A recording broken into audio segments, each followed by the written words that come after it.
दोस्तों सऊदी अरब ने यूक्रेन के हवाले से जो टॉक्स हैं उनका आगाज़ करवाया है। कुछ दुनिया 40 मुल्कों को बुलाया जा रहा है, जिसमें भारत के जो नेशनल सिक्योरिटी एडवाइज़र हैं अजीत डोवल साहब, वो भी वहाँ पे पहुँचे हुए हैं, लेकिन पाकिस्तान से किसी को नहीं बुलाया। कि पाकिस्तान को आया कि वहाँ पर क्यों इनवाइट नहीं किया? तो मेरा ख्याल है कि पाकिस्तान अब कोई ज़्यादा सिग्निफिकेंट रहा नहीं है सऊदी अरेबिया के लिए, सवाए इसके कि वो हमारे यहाँ से चले जाते हैं और उनसे वो कोई डॉलर्स वगैरह ले आते हैं जाके।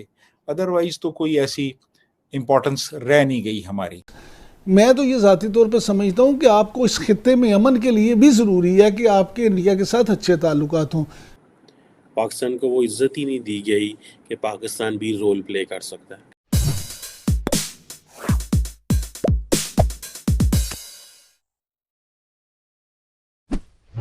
दोस्तों, यूक्रेन में कैसे शांति कायम किया जाए, इसको लेकर एक बैठक बुलाई गई है।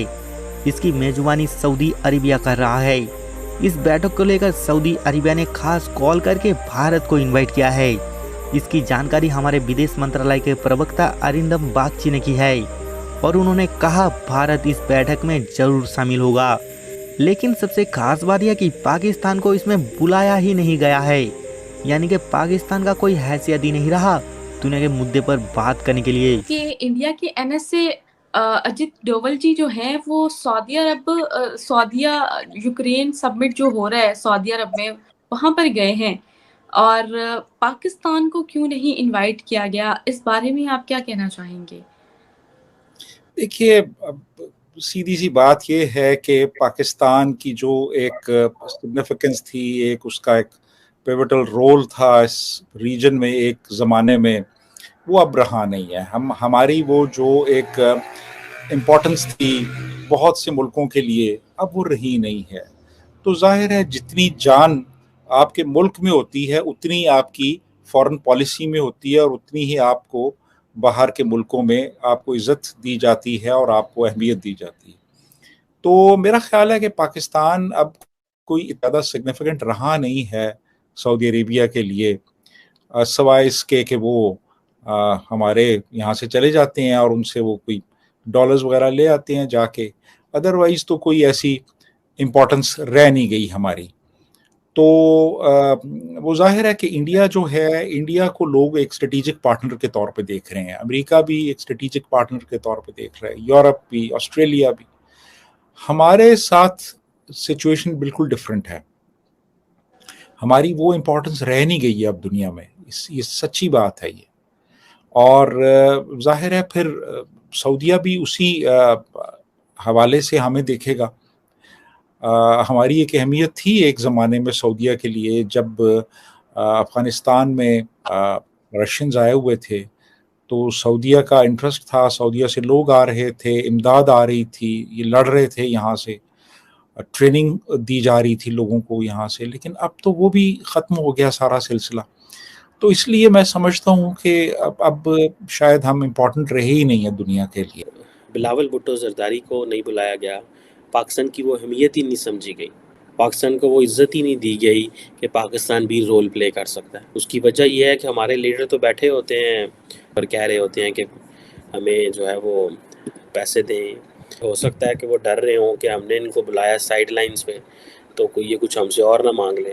ठीक है, सो ये एक जो क्रेडिबिलिटी का इशू है पाकिस्तान का। अगर आप देखें कि लेट्स से अजीत डोवल वहाँ जाते हैं, national security adviser, that is basically making how much India is important for the Middle Eastern countries, for the peace in the Europe as well.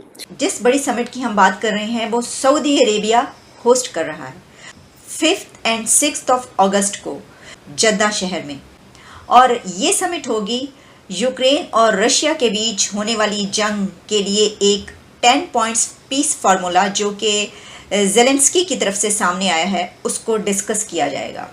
लेकिन जैसा कि मैंने आपको बताया है कि ये एक बहुत अहम समिट दुनिया की इसलिए है कि एक तो पहली मर्तबा सऊदी अरेबिया की तरफ से कोई ऐसा स्टेप लिया जा रहा है कि सऊदी अरेबिया होस्ट कर रहा है इस समिट को। वो कि इससे पहले रशिया और यूक्रेन के हवाले से जो बड़ी मीटिंग कोपेनहेगन में हुई उसमें भी सऊदी अरेबिया शामिल था।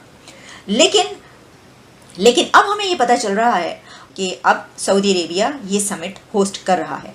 लेकिन सऊदी अरेबिया ने इंडिया को कॉल किया है कि इस समिट के दौरान अगर दोनों मुल्कों के बीच कोई पीस प्रोसेस की बात होती है तो यकीनी तौर पर इंडिया इसमें सऊदी अरेबिया के साथ मिलकर बहुत अहम रोल प्ले कर सकेगा। और इंडिया की तरफ से इस हवाले से कई फोरम्स पर यह बात की गई कि हम दोनों कंट्रीज़ के बीच मीडिएशन करवाने के लिए तैयार हैं।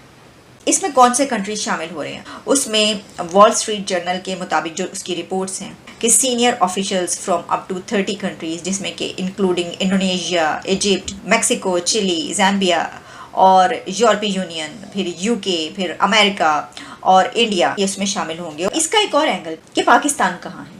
इसकी वजह यह है कि पाकिस्तान भी सऊदी अरेबिया का बहुत स्ट्रॉन्ग अलाई है। स्ट्रॉन्ग अलाई इस तरीके से कि जो मिलिट्री लेवल पर एंगेजमेंट है वो भी बहुत ज़्यादा होती है। तो इतने गहरे ताल्लुकात के बावजूद सऊदी अरेबिया का पाकिस्तान को ना बुलाना, और इसमें एक और बात बड़ी अहम है कि अगर नहीं बुलाया गया तो India is everywhere and Pakistan is nowhere. Saudi Arabia ने 30 मुल्कों का एक बहुत बड़ा समिट रखा है यूक्रेन और रशिया के जंग के हवाले से, और इस पर सबसे पहले कॉल इंडिया को की है। इंडिया को कहा कि आप आएँ, बैठकर बात करते हैं और 30 मुल्कों के जो वजीर आएंगे उनसे भी बातचीत करेंगे कि यूक्रेन और रशिया के दरमियान सुलह किस तरह से हो सकती है। पर सबसे बड़ी सोचने वाली बात यह है कि अभी तक यहाँ पर पाकिस्तान का कोई नामो निशानी नहीं है, ना पाकिस्तान को कोई कॉल किया है। यहाँ पर एक कंसर्न बहुत ज़्यादा बढ़ता ही जा रहा है। India is everywhere, Pakistan is nowhere. Saudi Arabia 30 countries को बुला रहा है लेकिन पाकिस्तान को उसमें नामो निशान नहीं है। सबसे पहले सऊदी अरेबिया ने कॉल किया है इंडिया को कि भाई आप आओ। और क्या बात है, पाकिस्तान को कोई खाते में नहीं ला रहा और इंडिया की तरफ इतनी रुझान क्यों लोगों का? भजन, एक तो पहली बात यह है कि हमारी जो पाकिस्तान की पॉलिसीज़ हैं इतनी बुरी नाकस पॉलिसीज़ हैं जिसकी वजह से सारी दुनिया का ये है कि जनाब ये खुद अपने मसलों में घिरे हुए हैं। इनको इन्विटेशन क्या देना, हर बंदा चोर है। इधर में इंडिया की तो बात ही ना करें, वो अपनी तरक्की पे कंप्रोमाइज़ ही नहीं कर रहे। एटमी जंगें दुनिया में मुल्कों के दरमियान नहीं होती। भारत ने क्या किया 2002 के बाद, अगर आप देखें, जब से 9/11 के बाद अमेरिकन अफगानिस्तान में आए तो भारत ने अपनी जंगी हिकमत अमली तब्दील कर दी। रिवायती जंग के बजाय उसने रिवायती जंग से नीचे गुरिल्ला जंग पाकिस्तान के खिलाफ शुरू कर दी। 2003-4 के बाद TTP तैयार की उसने अफगानिस्तान में, उसने पाकिस्तान पर हमले करना शुरू कर दिए। BLA को दोबारा तैयार किया, उसको जो जगह मिली अफगानिस्तान में उसने अफगानिस्तान से पाकिस्तान के खिलाफ एक बाकायदा उसी तरह की जंग शुरू कर दी जिस तरह पाकिस्तान ने उससे कबल सोवियत यूनियन के खिलाफ अफगानिस्तान में की थी। बाकायदा एक गुरिल्ला जंग पाकिस्तान के खिलाफ। और पूरा पाकिस्तान जानता है, हमें 1 लाख पाकिस्तानी शहीद हो चुके हैं। पाकिस्तान आर्मी के GHQ में पाकिस्तानी ऑफिसर्स यूनिफॉर्म पहन के नहीं जा सकते थे क्योंकि GHQ के गेट के ऊपर हमले हो रहे थे, दहशतगर्द छुपे हुए थे। Lieutenant general Mushtaq Baig GHQ के गेट पर शहीद हुए थे, उनकी गाड़ी। पाकिस्तान आर्मी के कम से कम 4-5 जनरल्स ऑपरेशंस में भी और अपने घरों में भी जुमे की नमाज पढ़ने गए मस्जिद में शहीद कर दिया। परेड लेन का वाक़या है रावलपिंडी का। जंग यहां तक आ चुकी थी। ये गुरिल्ला जंग उसने तकरीबन 20 साल से जारी रखी हुई है और अभी तक पाकिस्तान आर्मी या पाकिस्तान की रियासत या पाकिस्तान की कौम। अब अगर हमसे जुड़े रहना चाहते हैं तो कृपया करके हमारे चैनल को सब्सक्राइब करके बेल आइकन जरूर दबाना ताकि आने वाली वीडियो की जानकारी आपको तुरंत मिल सके।